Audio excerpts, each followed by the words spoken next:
Well, this might be the best bar mitzvah I've never been to.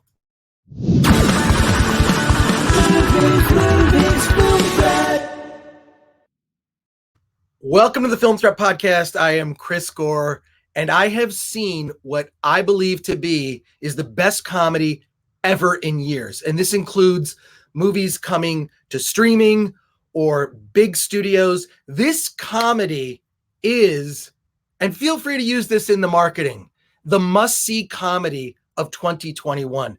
It's raunchy, it's real, it's offensive to all the right people, and I say, screw them. You are going to love. This is the kind of comedy that for years to come, people are going to revisit this comedy. It's incredibly clever. I can't wait to talk to the director, Johnny Comebacks. That's actually not his name. He's not Johnny Comebacks, but that's how he identifies. All right. Before we get to that, real quick, our award this event is Sunday, April 18th. Virtual tickets are available. They are free. You are going to want to see this. You may want to even come to the event. We have very few tickets left, but check it out. In a world where every award show is a fucking Zoom call, comes Award This. From your pals at Film Threat comes a celebration of true independent films. Join us on April 10th at a socially distanced drive-in. In fact, I'll be there as your announcer, wearing a hazmat suit and inside a giant Bacta tank. And prepare for a virtual award show unlike any other ever in the history of mankind, or awards kind. Award This 2021. It's happening, whether you like it or not. Drive-in live event on Saturday, April 10th. Virtual award show on Sunday, April 18th. Get tickets now at awardthis.com. Well, there it is. I hope you will join me, and as we all watch along together on Sunday, April 18th. It's going to be a lot of fun. The virtual event, it's unlike anything. It is, truly. We're designing a very special experience. But let me tell you about this movie, Donnie's Bar Mitzvah, which I saw with no expectations, because I don't know that we can. Are we at a state where we can even do comedy like this anymore? I'm not sure, but it's raunchy, and it's so, look, let's just talk to the director, Jonathan Kaufman, because I want to get how this movie got made. I mean, there's certain lines. First of all, it just takes place, and what I love is you said it kind of in the late 90s. It's this VHS. It's not a found footage movie, but it's sort of set up that it has this, definitely this visual feel of like a VHS. And also a bar mitzvah is something that, you have to have the videographer there, just like a wedding, right? It's so over the top, incredible comedic actors saying things they haven't said in a comedy in years. How did this all come together? Because, dude, I think with this movie, Donnie's Bar Mitzvah, you may have saved comedy. I am okay. I'm not. This is not hyperbole.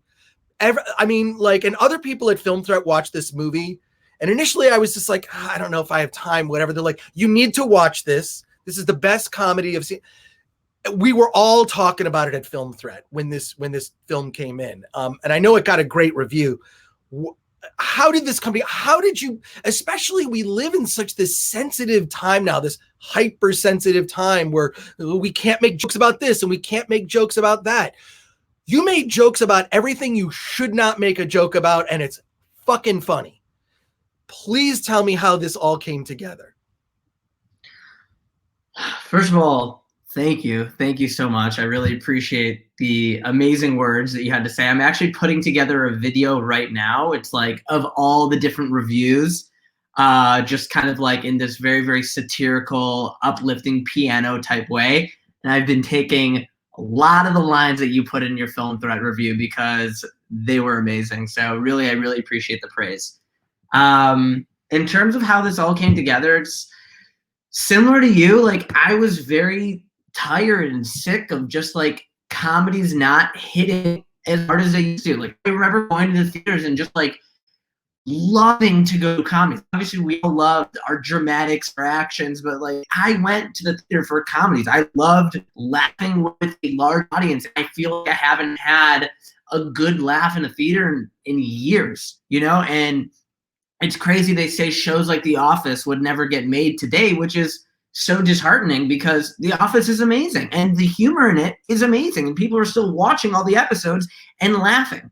And there's to me, there's a line between, you know, things being racist and wrong and just negative towards groups of people, and then celebrating everybody in an ironic, satirical, comedic, and just if you shit on everybody the same and it's just all in the name of comedy, then it's a good time. So basically how it got made is no studio would have ever funded this film because of all the ridiculous and absurdity behind it. So basically I wrote this script and I wrote it to be this, you know, of course, an indie comedy because I knew that I was going to have to raise the money by myself. So I wrote it in a way that it would be able to be executed in under $1 million because I felt that I could potentially raise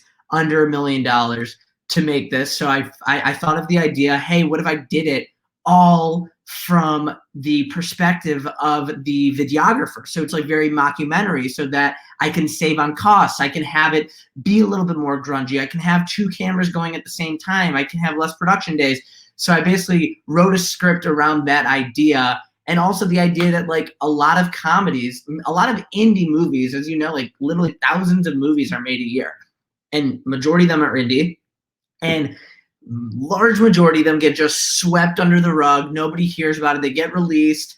And like, and if they're a comedy, it's like, oh, the type of indie comedy is like a comedy that's just like you watch and then you're like internal ha-has. You laugh, ha-ha. Oh, that was a witty pun. You know, I didn't want that. I wanted to stand out. I wanted to make a lot of noise because indie comedies don't usually make noise. You know, you could point at Napoleon Dynamite. That's a complete anomaly. Obviously, it's an amazing film, but it's a complete anomaly. That doesn't happen.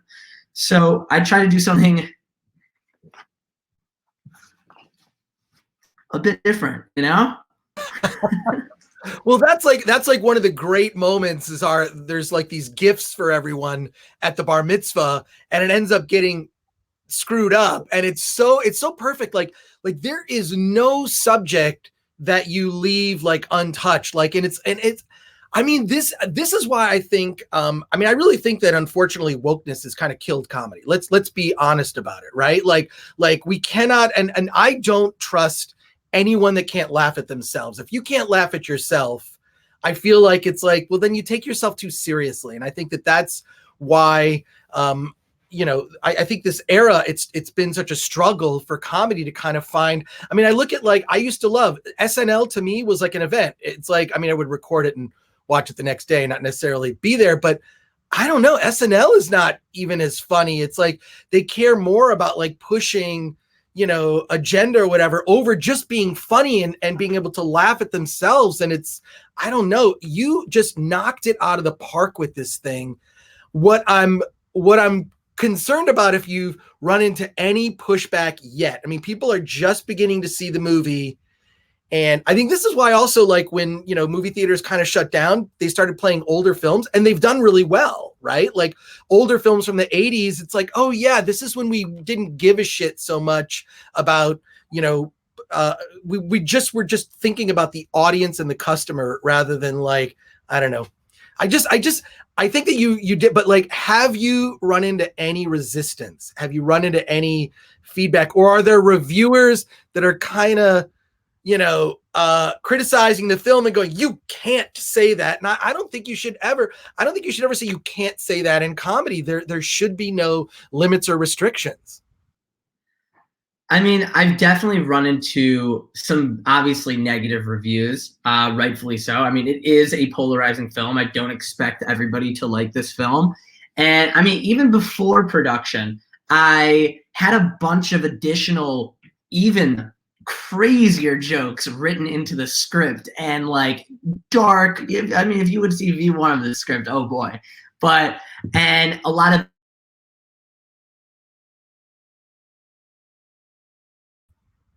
Uh-oh, I think you froze for a second. Jonathan, damn. Really aggressive stuff, and I toned it down. So this is a toned down version of the movie, by the way. So, but in terms of like pushback or I mean, like I said, there's definitely negative reviews. I was really mostly afraid now with the Stop Asian Hate, an Asian couple in the film. And to me, the Asian couple is actually the only what we call straight couple in the film, meaning every other human being in the film is a complete satire and absurd caricature of, you know, a loud, obnoxious human being of some sort. And the straight couple that's never been to a bar mitzvah before, they're the only people that are quote unquote normal. But I was afraid I was going to get pushback, which I haven't, just because it's like Asians in a comedy and everybody's such woke culture. I don't know. But like what's really nice is that the pushback that I've got, this shows it's culturally, it's politically insensitive, but like the people that love it, love it. I had people hitting me up saying that they've watched the film 3 times in 2 days, which is ridiculous. Right? But yeah, it just, I'd always just like hearing people just like vibing with the film and understanding the comedy just like gives not even more, like, obviously that makes me feel great, but it just gives more hope for comedy as a genre. I'm a huge comedy guy. That's like all I want to do is comedy. And I hate to see like, yeah, woke culture destroying comedy. So if this film is appealing to the audiences and people are liking this, and like there should. Well, I think the way that the Asian couple is handled is like perfectly funny. I mean, their disapproval of things that are happening in it and or acceptance is, I think that totally works. And also, like, you can't, I don't know. I'm just glad that they're included, right? It's like in all the hijinks. I think no one goes unscathed. I mean that in a good way. But I'm curious about the actors in the film. You've got some really good gets in terms of comedic actors, and then some people I've never heard of. But wow, how did they react when they read the script and said, okay, are we really doing this? We're really doing this. Like the beer bong scene in particular, like I thought was something that was so great. How did the actors respond to some of the things that they read? And you said this is a toned down version.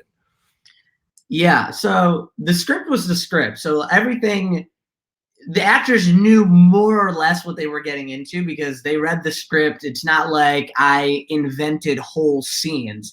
But the way that I got the actors and like my casting process was I wanted to like cast people that like when they walked into the room, like I immediately felt that they were the character, mainly because I didn't want them to just like read the script and give like an amazing performance, because I wrote a lot of really, really funny stuff and great lines and created these fun characters, and I wanted them to like run with it. I knew, and I told everybody that I welcome improv on set and I wanted improv on set, and I would gladly have them come up with a line that I thought was funnier than what I wrote. So on set, and we would basically, the way that we would do things is I would shoot things to the script and then I would open it up to improv, like, and majority of the takes were improv. There's so many takes of just like ridiculous things that were said on set. But but basically, yeah, the amount of improv that each character brought to life was amazing. But even while we were filming, you know, the actors had no idea how the end product of the film would look and which direction the takes would go, because it was so much improv, and also there was so much heavy influence within the editing stage that when we actually finally went to the screener, you know, I had like a little cast and crew screener here in LA. They were all blown away. They were like, we had no idea what to expect. I actually had one of the actresses come up to me at the end of the film. She's like, I loved it. It was great. But did you have to put that thing at the end? Did you really have to? I don't want to say what it is because I don't want to spoil. But I was like, she's like, did you have to do that? Like, I was like so hurt. I was like, I had to. I had to. Oh, dude. And the other thing I got to thank you for, because you mentioned like doing improv and whatnot. And I think the problem with some of these comedies is they're too long. I don't need a 2 hour and 40-minute comedy. I'm thinking of like some recent comedies that have come out that directors that we're well aware like encourage improv, but you don't need to put every take in. I think comedy should be 90 minutes, and even better, your comedy is like 75 minutes or something. It's like the perfect length. So I'm just excited for people to see it. I'm excited for people to watch this podcast, and your action item now is to go and get Donnie's bar mitzvah. And it doesn't matter. You don't have to be Jewish to appreciate this. This is a raunchy comedy like they used to make and we used to love. And I cannot heap praise on it enough. It's everyone around Film Threat. We're all everyone's been watching it and checking it out. Like, I feel like this is also a movie that we do these things called watch parties. If you're interested, we could do a Film Threat watch party for this, where we get like a bunch of people together and all watch it at once. I'll talk to you about it after we're done recording. But Jonathan, dude, like, I just want people to discover this, because your film is sort of in contrast to the way comedy has gone, which is for things to be suppressed. And I think we're living in this weird moment of fear to even make jokes about certain things. I mean, to me, that's like, and I'm sure you grew up in a family where, look, the way we handle a lot of stuff is comedy. We make fun of each other, and that way it's a great way to release tension with any dramatic situation. And God, man, I could rave about this movie all day. I'm curious about, like, okay, it's just come out, like just now it's out. I'm really curious about the user comments on this. I don't know if you've seen any yet, because it's really just been out like just now. But how are audiences, and I don't mean the critics, because fuck the critics. The critics are like one opinion, but the only thing that matters is the audience. How are they responding? Well, it's tough to tell from my end, because whenever I hear somebody, telling me that they like the film, it's either they're an amazing actor or they actually liked it. But everybody that's come and actually said something to me has loved the film. And it seems like, based on some people I know saying that they've watched the film 3 times in a span of 2 days, it's really resonating with some people, which is amazing. Like, this type of comedy doesn't exist. It doesn't exist in especially in a 2021 version. Nobody would expect this comedy to come out. So I think that it's been very, very much resonating with the people that are open-minded and are willing to just take it for what it is and experience a really fun, out there, ridiculous shit show of a movie that are just down for a good laugh. People that are, trying to be super woke and super pull things apart, it's a little bit more difficult for them to just embrace and enjoy. But to that, I say you gotta maybe use some performance enhancing substances. Yeah, or as Warren Oates said, Sergeant Hulka from Stripes, lighten up, Francis. I feel like that should I don't know. That's what I kind of want to say to people that take themselves and whatnot too seriously. But I'm really curious how this does. I feel like the one thing is Hollywood likes to put out this. They like to put out this impression that they're so progressive on so many things. I don't really think that all that much has changed. I feel like it's just maybe forward facing there. But I think that the one thing that Hollywood pays attention to is money. This movie should make $100 million. It should be the biggest independent comedy of the last few years. Like, I mean, I'm just like, as you begin this journey of you're letting your baby out into the world for everyone to see, I wish you all the success. I want to see this movie make a lot of money, and I think that you should brag about it, because I think it's got to be some sort of putting Hollywood on notice that, like, hey, people want this kind of comedy. We can't sit there and mine the past for TV shows and movies that we used to love, that now we have to be embarrassed to have loved. Fuck that. I think that that needs to be ignored, and films like yours need to be embraced and talked about. And I can't wait to see what you do next too. I really can't wait. Yeah, I mean, listen, I would love to make $100 million on this film. My number one priority is, like, once again, it's an indie. Our marketing budget's low. Our production budget was low. All the budgets are low. It's scrappy in a lot of different ways. My number one priority is, like, getting people to watch the film. I just want people to hear about and watch the film. If you love it, amazing. Let's be friends. If you hate it, okay, I get it. But I just want to have the opportunity for people to know and hear about the film. So right now it's all about outreach. It's all about just, because I know that there's an audience for this film. I know that people are going to love it, and I know that some people are going to hate it. I just want to make sure that I am doing everything I can for this film to find a way to the people that are going to love it, because, like you said, I have a lot more movies to make. I have a lot more projects that I've been working on that some are a little bit low budget, some are a lot more high budget, but I can tell you they're all ridiculous. They're all super fun, and I just want to get the opportunity to make more. I love making people laugh. Well, be prepared for the cancel mob to come after you, and they'll probably come after me just for liking the movie, and to them I say fuck off. So that would be what I would say to those people. Jonathan, there was actually one reviewer that wrote, like, it was a great review all around, and at the very bottom they wrote, I'm actually not going to review this movie with stars in fear of losing my audience. It was a great review all around, but then that bottom thing, they're not going to review it with stars. Well, I'll review it. We have a 9 to 10 scale. I give it 9 out of 10 dildos. So that's what, yeah. Dude, that's all it deserves. Exactly. Congratulations, Jonathan. Yes, exactly. Thanks for being on the Film Threat podcast. Let's talk about doing a watch party. I want to. That sounds great. I would love to do watch party. That sounds fun. Cool. All right. Take care. Take care. Thanks for having me.